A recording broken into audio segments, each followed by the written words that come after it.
Thank you very much, and thank you very much for inviting me to deliver this talk. And I'm very sorry that I'm not Alicia Vikander in so many ways. Okay, so basically I'm going to tell you a little bit about the history of artificial intelligence and a little bit, or quite a lot, about where we are now in AI, and then a little bit about where I think we're going in artificial intelligence, and indeed where we're maybe not going, at least not very quickly. That will all become a bit clearer as we go on. Okay, so first of all, what is artificial intelligence in the first place? That seems like a pretty good place to start.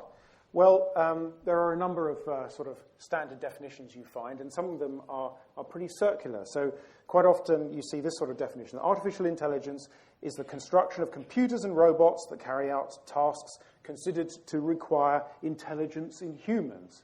Well, that's not terribly helpful because it doesn't tell us what intelligence is, but I think we can make a stab at defining intelligence as well, and I rather like this definition.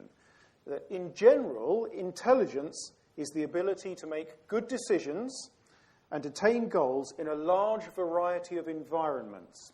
And it's this large variety of environments that's actually really quite important to defining what we really mean by intelligence.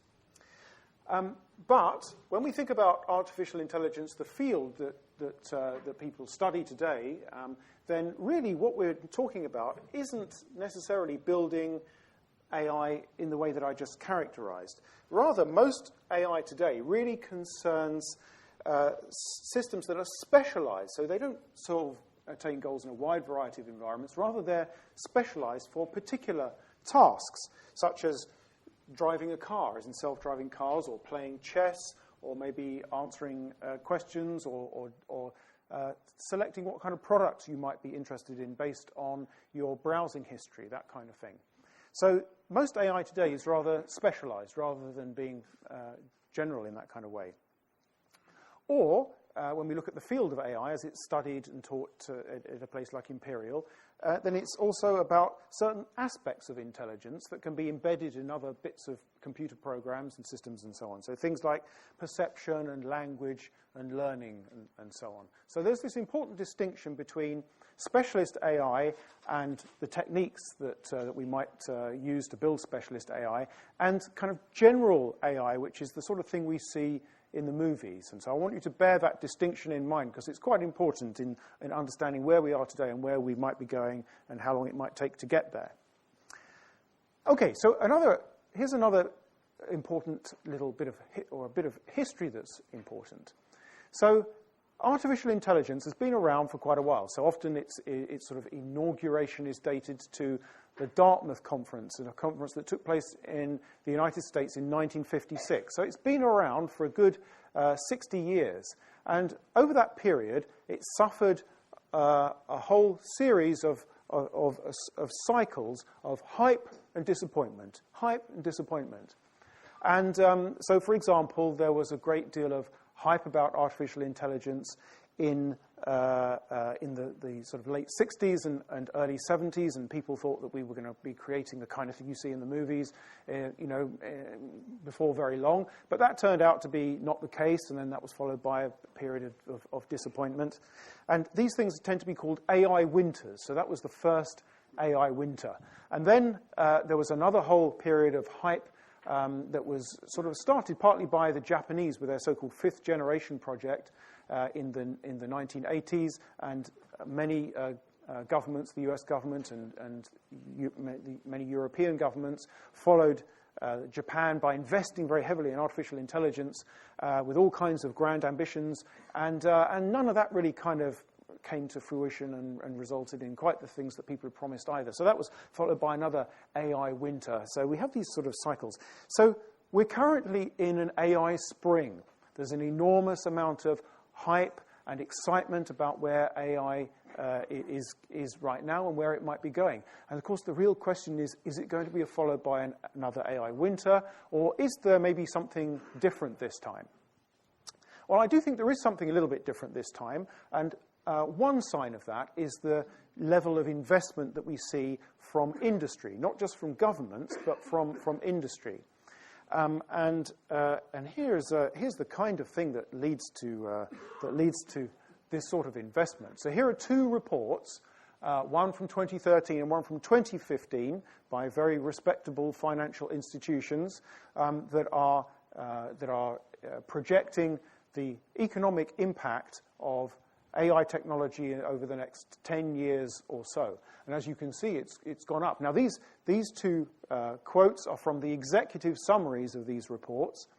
And in fact, kind of top-level executives don't like executive summaries because they're too long. So for their benefit, I've put the executive summaries in the little red boxes, okay? The little red boxes are all you need to know if you're a C-suite executive, as they say, right? So the numbers are very, very big, and that's why so many corporations and indeed venture capitalists and angel investors are investing in AI technology, either in building up big research groups, buying up startups, or investing in startups. So why is there so much optimism around at the moment? Well, there are a number of factors. And so one of the main factors is that there have been some significant successes in a couple of subfields of artificial intelligence, and most significantly in the subfield of machine learning. Now, if there's anybody here from machine learning who's been in that field for a while, they won't like me calling it a subfield of artificial intelligence, but that's the way I think of it. So there's been very significant progress in machine learning recently, and also in computer vision, and these two areas are, or the successes in these two areas are related. Now, there are two things that have really driven those recent successes in machine learning in particular. And the two things are the availability of very large amounts of data, big data, because these machine learning methods, they require large amounts of data to train on. If you want, for example, a bit of code, a machine learning system, to learn how to label images with captions for those images, so that when you present it with an image that has a dog in it, it says dog. If you present an image with a car, it says car, and so on. You've got a machine learning system, and you want to teach it how to do that. Well, it turns out that there are some algorithms based on neural networks that have been around for really quite a long time. And for many years, those algorithms had very modest success at doing that kind of task, labeling images, say. But then something changed. Something changed in the sort of late 2000s, or two things changed. And the first thing was the availability of large quantities of data, large quantities of in that case, images that had the labels provided. So they'd been labeled by humans.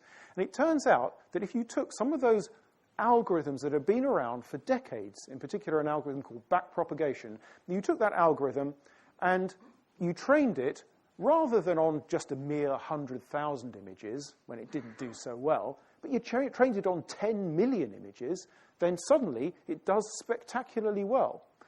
So a Google researcher coined the phrase, the unreasonable effectiveness of data.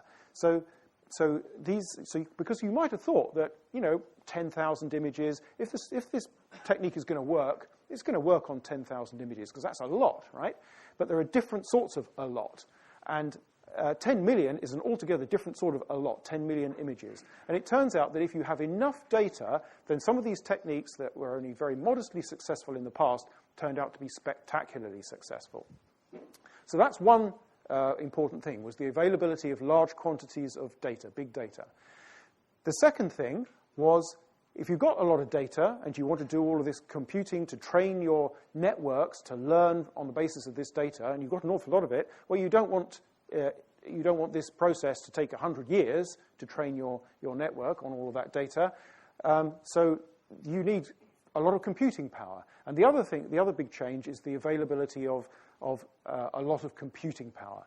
And in particular, we have to thank, for the availability of so much computing power, we have to thank all of those kids who are sitting in their bedrooms gaming away on their, playing things like Doom and Halo and all that kind of stuff, who really, really were willing to pay, like even kind of the older kids, because those are the ones that could afford to pay for graphics processing units, high-end graphics processing units, which would render all of those wonderful, pictures of robots smashing things up and destroying things with laser cannon and stuff in beautiful, high-resolution Technicolor on the screen, giving you a really immersive gaming experience.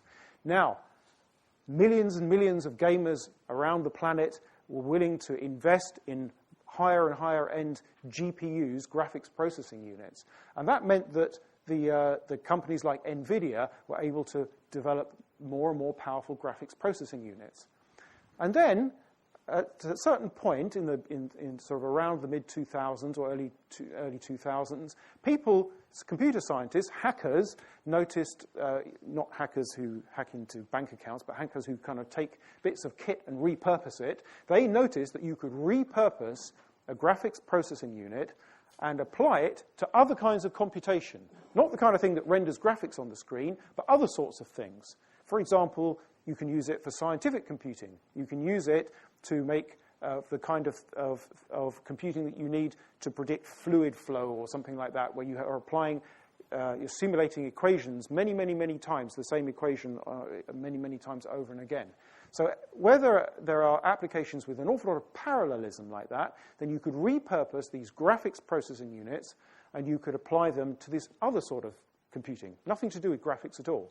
And a great example of that is machine learning and the kind of computation you need to do to train these big neural networks on an awful lot of data.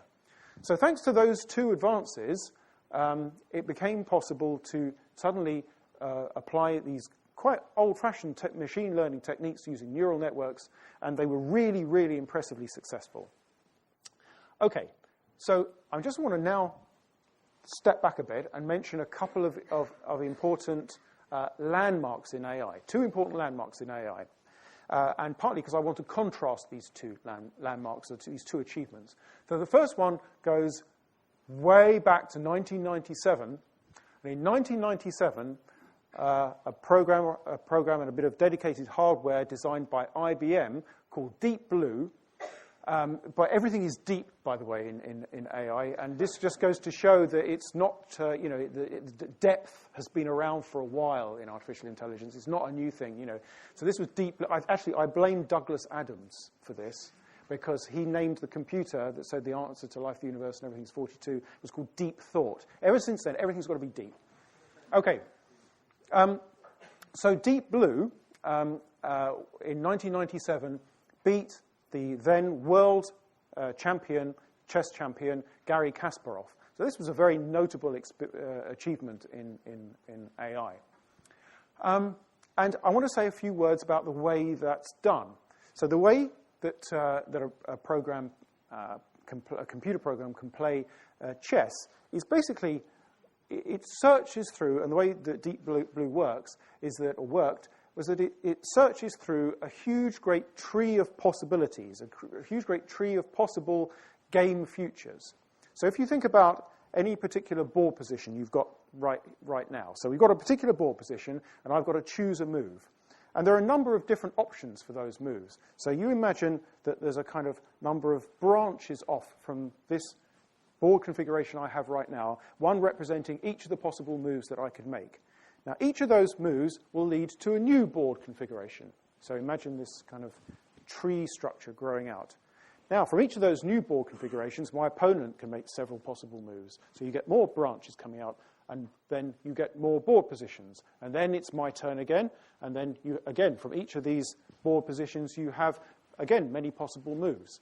So as you can imagine, from the current, if we think about this big tree of possibilities, from the current board position, there's a tree of possibilities that's really huge. It stretches out. We can imagine it's a vast thing. It would stretch way past this lecture theatre, past the Queen's Tower, and so on, if we looked at a game of chess. It would be really, well, actually, it wouldn't be so deep, but it would be very wide. It would be very, very wide, very, very quickly. So there are an enormous number of possibilities. But what Deep Blue does is it searches through those possibilities. It actually, in a rather brute force way, it looks ahead and thinks, well, what if I did that, then he'd do that, and then I should do this, and then that would lead to a crap position, and then so I won't do that. What about if I did that, and it does this very, very fast and searches through an enormous number of possible moves and board configurations. And so this is a kind of brute force way of doing it. The only way that you can be successful at chess, well, there's a few extra things. You need a way of evaluating how good a board position is, because you don't want to carry on searching if you know you've got to a completely rubbish board position. But apart from that, the only way that you're going to succeed this way is by throwing an awful lot of computational power to look through all these many, many possibilities really, really quickly. And that's basically how, for the best one, for what would be the best move. So that's basically how Deep Blue works. Okay, so let's move on from there all the way to 2016, and so this year. So hopefully many of you, because I'm very glad to say that this achievement made it all the way to the 10 o'clock news and so on. But in March this year, this London-based AI company DeepMind, their program AlphaGo, beat Lee Sedol, who is one of the world's leading players of the ancient Chinese board game of Go. And it beat Lee Sedol at Go, I should say, incidentally. And this is a very, very significant achievement as well. Now, you might think to yourself, okay, well, so there's a couple of board games, there's chess, and then there's this Go game, which you may not be familiar with. Why would it take so long to beat the world champion at Go when chess was cracked all those years ago, and the computers have been getting faster and faster and so on? Really good question, okay? Well, Go is really, really difficult. And Go is really difficult in a sense that we can pin down mathematically, because it's very much more complex than chess, and again, in a sense that we can pin down mathematically, because it's basically played on a board which is 19 by 19, and players take it in turn to place stones, black and then white stones on the board. And at each move, there are many more possible moves that you can make than in chess. And there are many more possible board configurations of the Go board than there are in chess. And when I say many more, I really mean many, many, many, many, many more. And in fact, you can sort of work out roughly how much it is. So it's going to be, because if you think about each board position can either be have a black stone on it, or it can have a white stone on it, or it can be empty. So there are three possibilities there. And there are 19 times 19 squares. So the total number of configurations of the Go board, well, some of them you'd never arrive at, but let's forget about that for now, is roughly 3 to the power of 19 times 19. Now, sometimes it's been pointed out that that is more board configurations than there are atoms in the universe. But in fact, if you actually look it up, you find that it's more board configurations than there are if there was a whole universe for every atom in the universe. It's of atoms, right? It's really a staggering number of possible board configurations. And it's much, much more than chess. And the upshot of that is there's no way that you can tackle Go using this brute force computation method of searching through this huge tree of possibilities that branches out from where you are right now. And of course, when humans play Go, and indeed when humans play chess, they don't do it that way. We don't play Go or chess in this kind of like looking ahead thousands and thousands and thousands and thousands of possibilities. We don't do it in that way.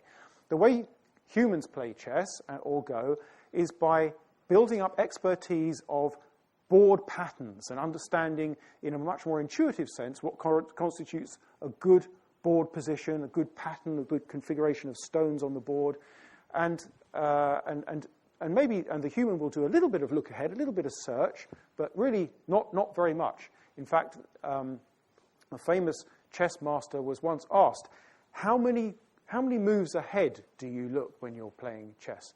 And he said, only one, but it's always the best one.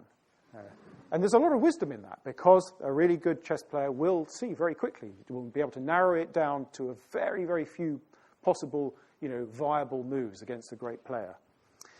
So Google DeepMind managed to build a program that replicated something of this capability for intuitive pattern recognition and understanding. So I want to go into a little bit of detail about how they did it, okay? And so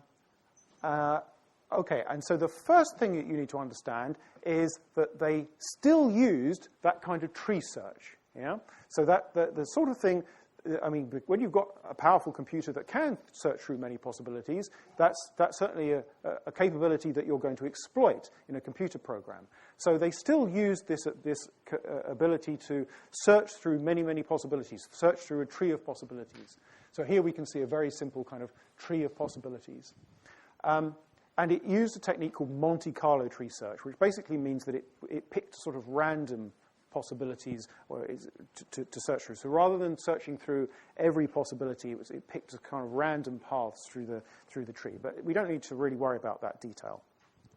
But what we do need to think about is the way they made this search in this tree of possibilities manageable, so that because of the truly astronomical, super astronomical number of possibilities, how do we cut down the actual possibilities we need to actually look at? And that's where they used this technique of neural networks and machine learning in a very clever way. And that's what makes this quite a significant achievement, I think. So what they do is they use neural networks to prune the tree, as it were. And it prunes the tree in two ways. So first of all, for any given board configuration, so if it's my move, then it's used a neural network to learn what are the good moves to make from this current position. So it only is going to look at the good moves. It's going to ignore the rubbish moves altogether. And how is it going to learn what the good moves are?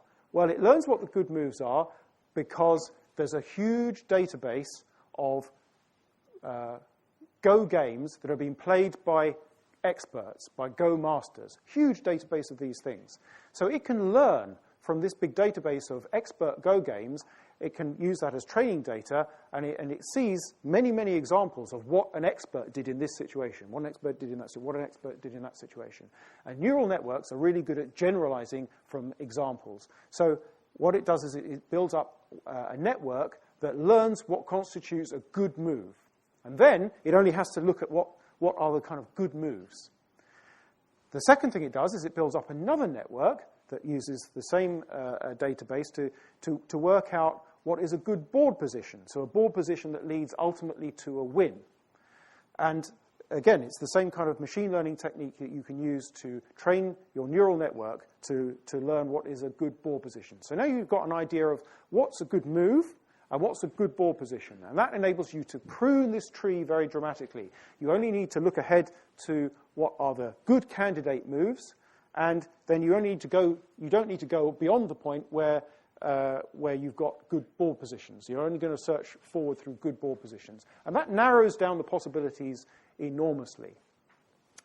Now, another trick that they used is self-play. So they used self-play. They used a technique called reinforcement learning, which I'm going to talk about in a bit, and they used self-play. So having as they were developing this AlphaGo program, then there will be lots of variants of the AlphaGo program, and they set it going, playing against itself, and playing against different variants of itself. And of course, you can imagine that it can play games much faster than any human. So you've got this AlphaGo learning by playing loads and loads and hundreds of games against itself, and that enables it to learn more and more and more. And it uses a technique called reinforcement learning, which is a kind of trial and error learning, whereby it tries out different possibilities, possible actions, moves in this case, and when it has one that leads to a reward, a win, then it reinforces its tendency to make the same move again. So that's roughly the idea of reinforcement learning. I'm going to come back to that in a second. Okay, so now I've leapt ahead a little bit and told you verbally all of the things which I'm supposed to be using my audio-visual aids for. So I'm just going to kind of flash past these slides now to review what I just said. So we can see on the left. So this is the kind of network that will learn what is a good board position. So whether it's good or bad, and this is trained on this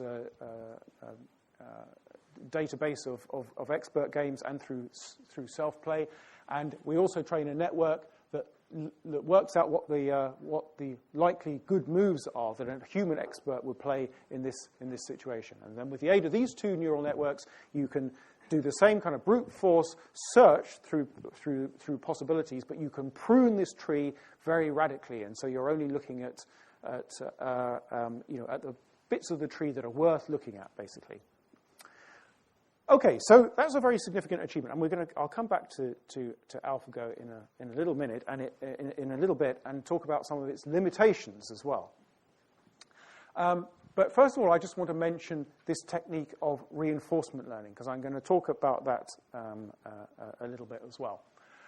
Okay, so AlphaGo uses a technique called deep reinforcement learning, which was also the basis for another one of DeepMind's recent achievements. So they built this system that was able to learn to play these retro Atari video games, like Space Invaders that we see up here. And they built this system called DQN. And DQN is what's called an end-to-end learning system. And what that means is that it takes the raw pixels from the screen, and it's no idea what game it's playing, it's no idea what constitutes an object on the screen or anything like that. It just gets as input the raw pixel array and the score. That's its reward. So it knows when it's doing well, right? When it gets points in the score. And they built a system, a machine learning system that learns through reinforcement learning, through trial and error and reward, and it learns to get better and better at playing a whole suite of these Atari video games. So you could train exactly the same system. You could train it up on, say, Space Invaders, and it would get to be very, very, very good at Space Invaders, way better than me or any of you here, or Breakout, if you remember some of these retro video games, and it would get very, very good at Breakout if that's what you gave it. And you didn't have to change the system at all. Exactly the same system would learn to play any one of these games and get really, really good at it through just practice, through trial and error. Well, I say that, but there were some games that it wasn't quite so good at, and that's led to a whole raft of new research questions. But many of these games it got really good at through this trial and error learning. Okay, so now this technique, so this DQN, DeepMind's DQN, that embodies two AI techniques that are quite important. So there's the reinforcement learning by trial and error, and deep learning. And maybe you've heard people talk about deep learning, because that's really, really is a buzzword in artificial intelligence right now, deep learning. And so deep learning is exactly the kind of learning that you can use to label images that I talked about earlier on. It's the kind of thing that's been very successful recently thanks to the availability of large quantities of data and lots of computing power. It turns out that you can combine deep learning with reinforcement learning, and you get very, very good at you can build a system that's very, very good at this kind of thing. A thing that I should emphasize is that this technique of deep learning has many, many applications. I already mentioned, labeling images, but also things like, working out what to sell you based on your browsing history, working out what kind of music you like, based on learning from an enormous database of people's preferences for music and so on, learning how to diagnose or distinguish between a malignant and a benign tumor from many, many examples of images, of medical images. So deep learning can be applied to many, many domains like this, and it's got people very excited, and much of the investment that we see today is centered around this bit of technology, which is also in the center of this and in AlphaGo. However, there are a few weaknesses. Now, this is my excuse to talk about my own work here. So there are some weaknesses to deep learning, and this is where really kind of some of the cutting-edge research in machine learning is right now, and artificial intelligence. And some of the weaknesses, or three weaknesses of today's generation of deep learning techniques are, first of all, data efficiency. So for deep learning to work, it really does require very, very large quantities of data. As we saw earlier on, as we heard earlier on, it was the availability of an enormous amount of data that meant that these old-fashioned backpropagation algorithms suddenly started working really well when they had only modest success in the past. Now, but it's noteworthy that humans are able to learn very well from actually very small quantities of data.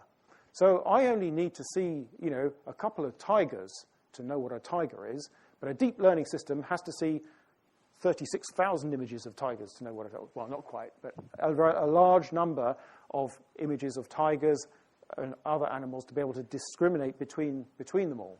But humans are really quick at learn really quickly. And indeed, if you watch DQN learning to play Space Invaders, you can't help thinking, it kind of runs, if you set it going so that you can watch it learning, it runs a bit faster than real time. So you've got to be impressed, it's going like crazy and like that. But then, like after about 3 hours, you realize that it's just pretty much as rubbish as it was when it started. But at least on my computers, Google have a lot more computing power, right? Okay, you leave it running for 48 hours, and by that time, it's playing superhuman level. But for the first, 10,000 games that it plays, it's really making negligible improvement. And whereas any human pretty quickly gets the idea of the game for any of these games. So we're very good at data-efficient learning, and the current generation of neural network learning techniques is not so good at data-efficient learning. But it's a hot topic in that field, so it's something that everybody's interested in. Another shortcoming of deep learning is that it's not so amenable to doing high-level cognition. So things like planning and reasoning and other kinds of high-level cognition, and also transfer learning. So let me tell you what transfer learning is. So transfer learning is, humans are also very good at learning a skill in one domain and applying it to a different one.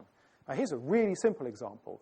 So maybe you know about Breakout, these retro Atari games. Breakout is where you have a little paddle on the bottom of the screen that you move left and right, and you have a little sort of ball thing that comes down, and you've got to knock it up, and it's got to knock all these bricks out.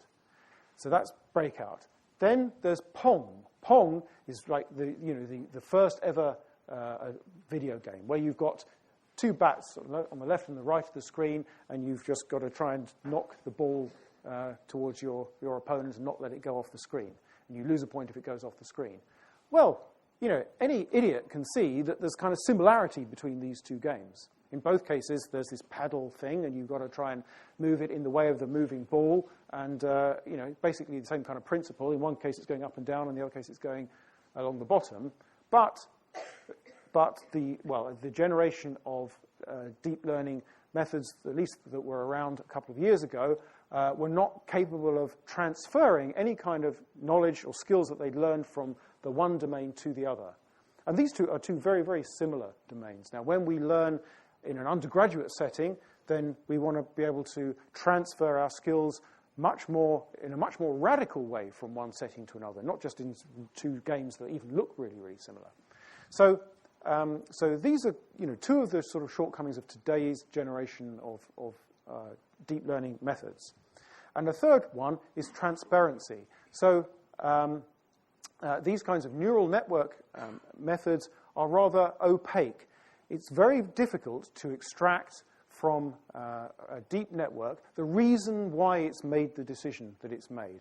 So if you wanted to understand why DQN had moved the paddle to the right, well, of course, we can all immediately see a good reason for doing it, but in a more sophisticated or in a different kind of problem where, for example, I'll give you a great example, making a mortgage decision. So you have a whole load of data about an individual person, and you've got a neural network that decides whether that person deserves to get a mortgage or not. So you put all of this information in the person's postcode, age, their salary, and so on. All this information goes into the neural network, and then the computer says, can I have a mortgage for £50,000 over 25 years? And the computer says no. Right? And they say, well, why? Why have you refused my mortgage application? I'm a perfectly good chap. I've got a decent salary. And they say, oh, well, I'm afraid we've no idea. Because the computer says no. And if you have this kind of neural network, then it is actually very difficult to extract any kind of humanly comprehensible chain of reasons or justifications for the decision that it's made. And that's fine in certain kinds of applications of artificial intelligence. So if you've got, say, a little kind of home robot that's very cute and makes jokes, right, and does weird, funny things, who cares why, right? It just, you don't need a chain of justifications for why you're happy, right? But if you're making decisions that are really important, such as whether somebody gets a mortgage or not, you'd quite like there to be possible to extract a chain of justifications so that there's accountability there. So there are a number of shortcomings to the current generation of deep learning techniques. Now, I'm not by any means saying that these aren't soluble. These are all hot topics within the area. But there's another way of tackling these problems, which is to, and this is a reason I'm mentioning this, is because this is the work that I'm currently interested in doing, and that's to rehabilitate an old-fashioned AI technique. So back in the 1980s, way back in the 1980s, which I can remember very clearly, there was a battle going on, a methodological battle between two schools of thinking about how you should do artificial intelligence. So in the blue corner, the colors don't mean anything here, by the way.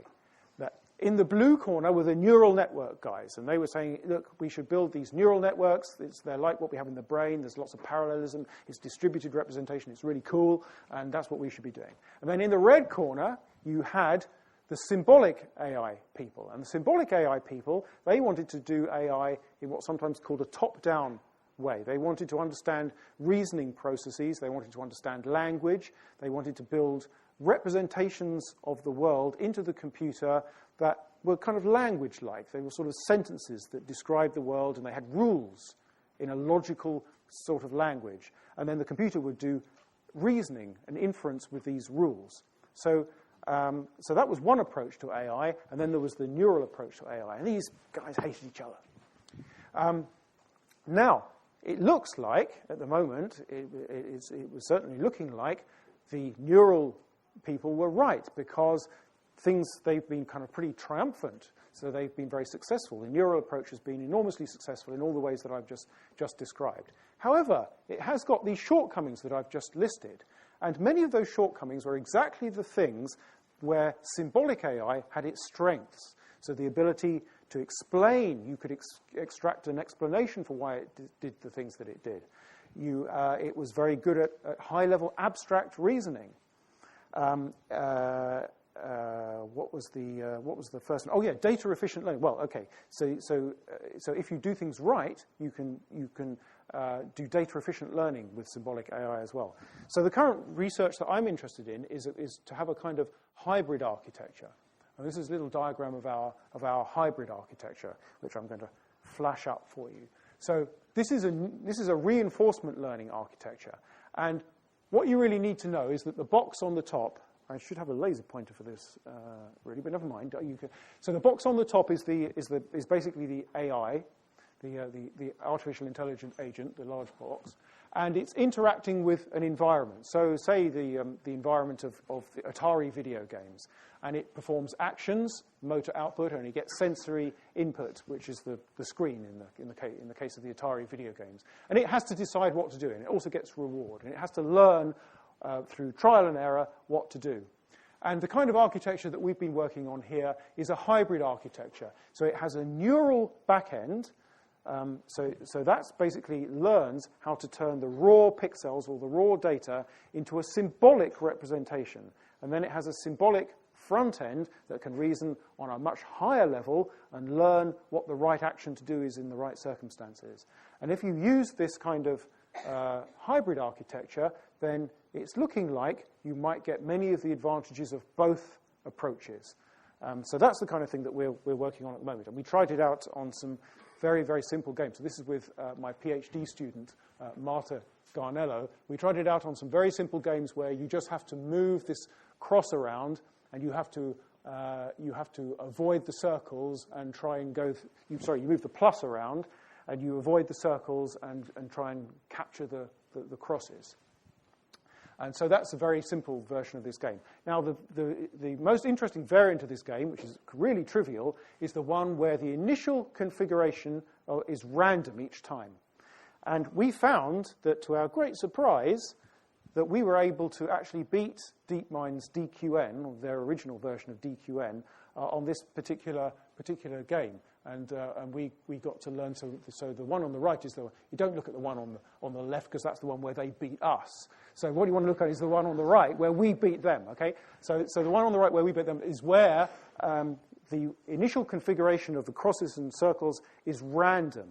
And there, it turns out that DQN was not so good at that, because Atari video games, it turns out, are deterministic and start off in the same configuration every time.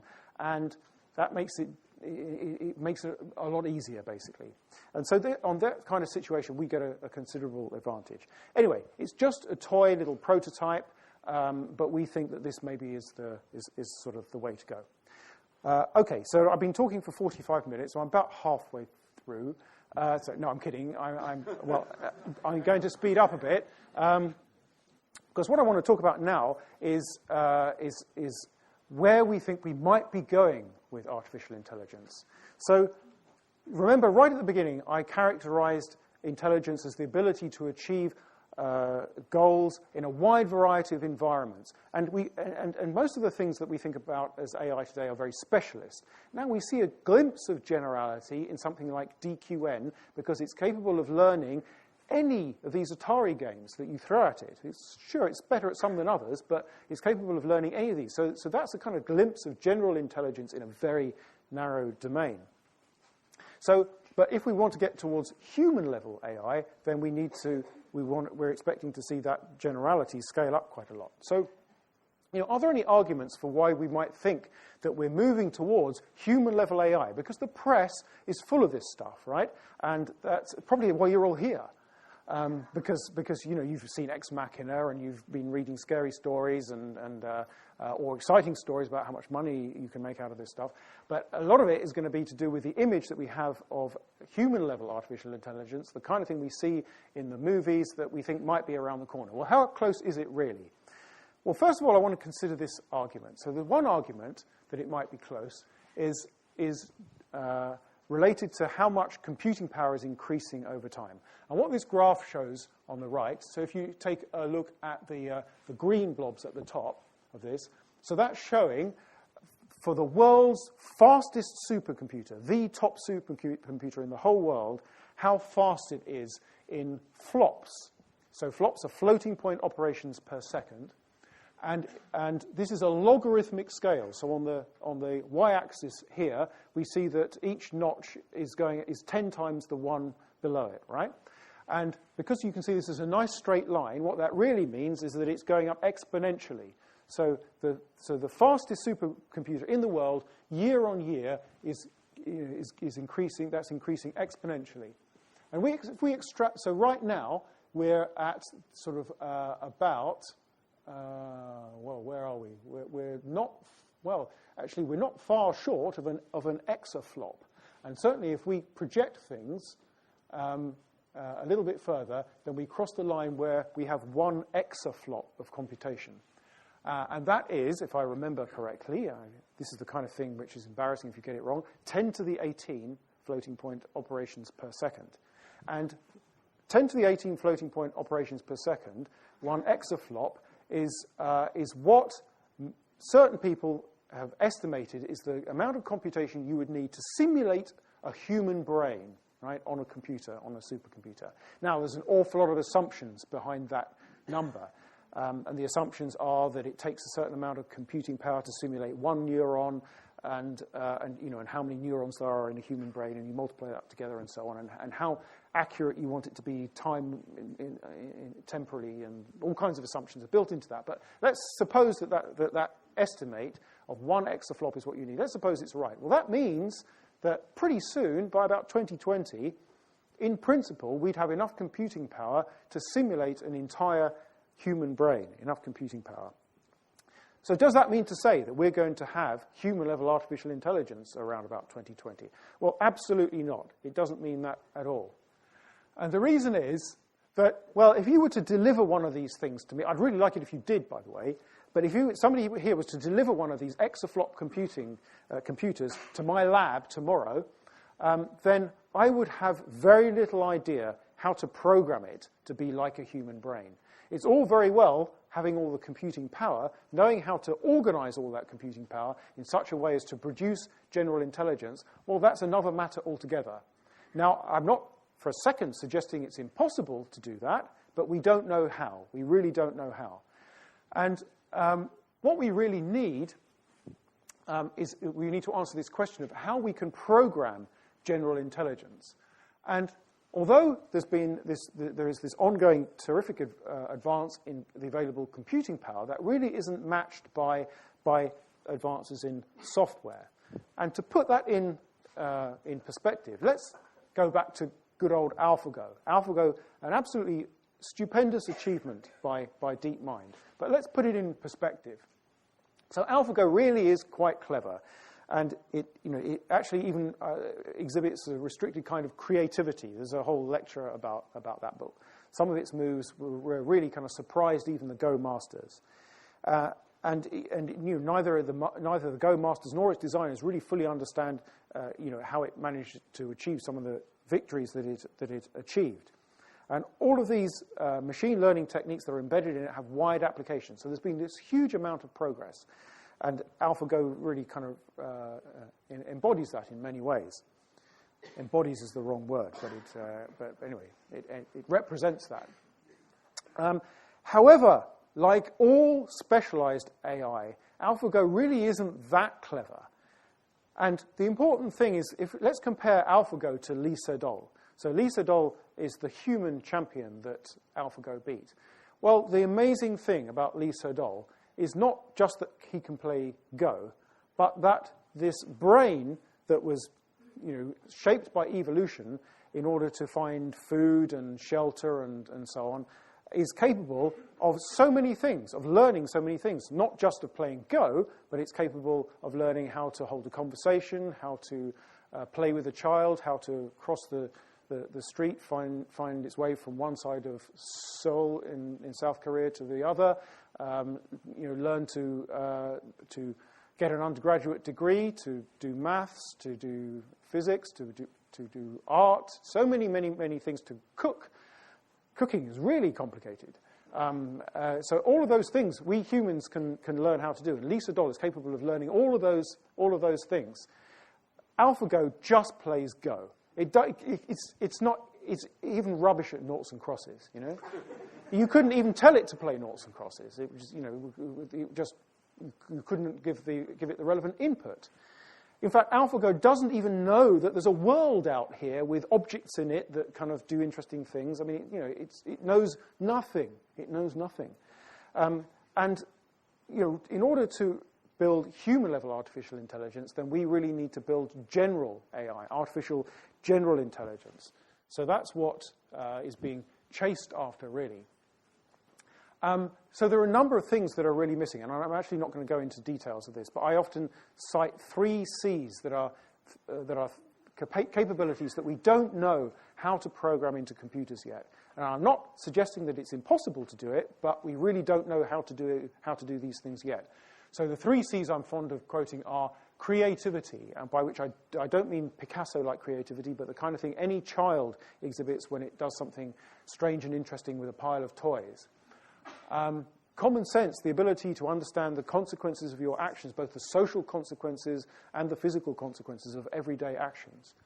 And the ability to form abstract concepts, to generalize really kind of radically from examples of things to build an abstract concept. So these three things we don't know how to really program them into computers in a general enough way to achieve AGI, artificial general intelligence yet. And there are people certainly working on these things, and it's very exciting to be working on those kinds of things, but we're not there yet, and we don't have really much idea of how long it will take to overcome these obstacles, or indeed any of the other obstacles that I don't know are out there on the way to human-level AI. Okay, so now finally we come to the bit that you all come here to hear about, right? Which is just suppose that we do manage to make human-level artificial intelligence at some time in the future. Well, what are the consequences of that? And I'm only going to present a couple of slides on this because I wanted this lecture to be about the technology and where we are at the moment. Okay, well, the first thing I want to emphasize is the time scale and uncertainty involved in this. And this is something that doesn't often come across when we see some of the media presentations of this. So this is up the top. This is what I see as the way the media often portrays the future of artificial intelligence. And especially the way the media reports the pronouncements of people like Stephen Hawking, who have important things to say, but it just seems to come out in a way that promotes the wrong kind of reports from certain tabloid newspapers and so on. And this is the kind of image that we end up with AI. So the future, which is somewhere between now and quite soon, right? The future, and it's this mishmash of kind of like Terminators and self-driving cars and autonomous weapons and Google and HAL and this is totally the wrong picture to have in your head. We need to have a much more nuanced picture of the future of artificial intelligence and what is likely to happen in the short term and in the long term. So this is my more nuanced picture on the bottom. And just in case there are people who've been coming to my talks for the past couple of years, you'll notice I've been moving these numbers around, okay? I'm sorry, but I reserve the right to change my mind. So one thing's for sure is that specialist AI with significant economic impact, we're seeing that already. So over the next 10 years, that's what we're going to see. Between the years, say, 2025 to 2035, so in a 20-year horizon, well, I think human-level... So this is really, the answer to the question, when will we get to human-level artificial intelligence? So I think on that time scale, over 20 years, I think human-level AI is possible. I don't really know how long it'll take to knock down those obstacles that are in the way to achieving it, or indeed what other obstacles might be there that we can't see. But I can imagine over a 20-year time scale, perhaps we will achieve human-level AI. I still think it's unlikely in 20 years. What about before the end of the century? Well, I think that as the century goes on, achieving human-level AI is increasingly likely, but still not certain. But if and when we do achieve human-level artificial intelligence, then I do think that the impact will be quite significant, and that's what really my book is all about. So I'm kind of coming to the end now. So don't worry. So this phrase, the technological singularity, which is really due to the science fiction writer and computer scientist Vernor Vinge coined this phrase, the technological singularity, and then Ray Kurzweil picked it up and ran with it and wrote a whole book, The Singularity is Near.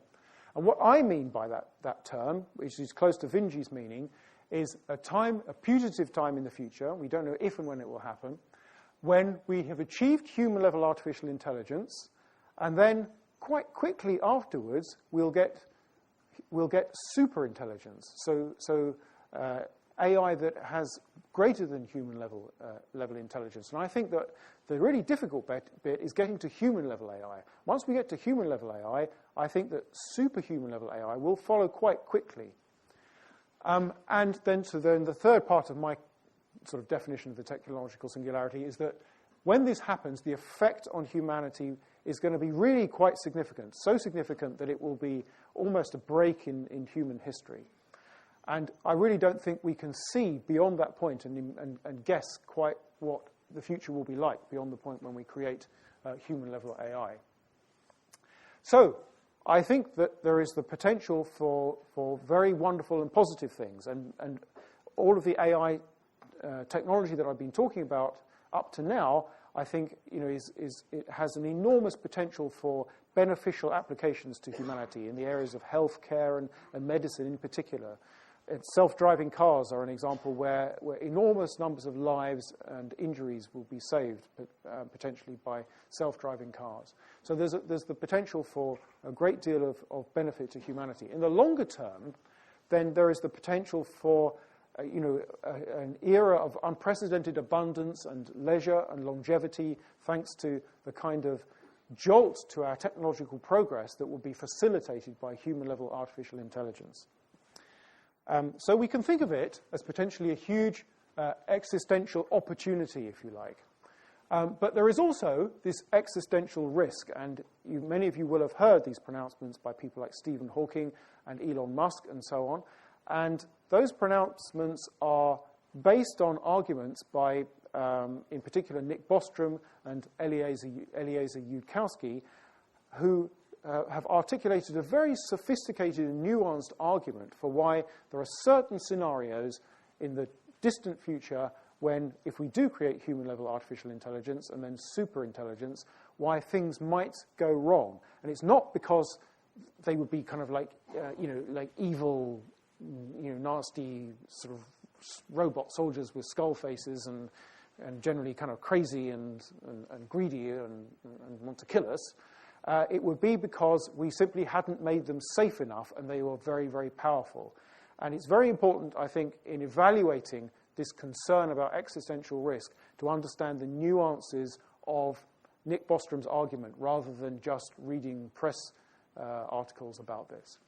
So it is worth thinking about. But let's assume that we can overcome avoid the risks and we can reap the benefits. Well, actually, there are then still some very big questions to ask, perhaps in the distant future. If we really manage to make the most of this remarkable technology. And these are actually ancient philosophical questions, because it may be that thanks to AI, we can provide for ourselves pretty much whatever we want. We can sort out all those basics like good health and leisure time. We wouldn't need to potentially to work so hard anymore. Wouldn't need to. We might want to. And longevity, long life, and so on, and have abundant resources that we were, equitably distributed throughout the population. It's a hard ask to arrange things in that way, I have to say, but we can imagine that. But if we did succeed in doing all of that, we still would have to ask ourselves, well, actually, what would we want as a species? What constitutes a good life? And what would we do with all of that abundance and power and riches? And that's really quite a deep question that we're still left with. So I will finish there. And with the book, this is not a book tour or anything, so I always finish with this slide, and it just so happens that it's on sale. So thank you very much.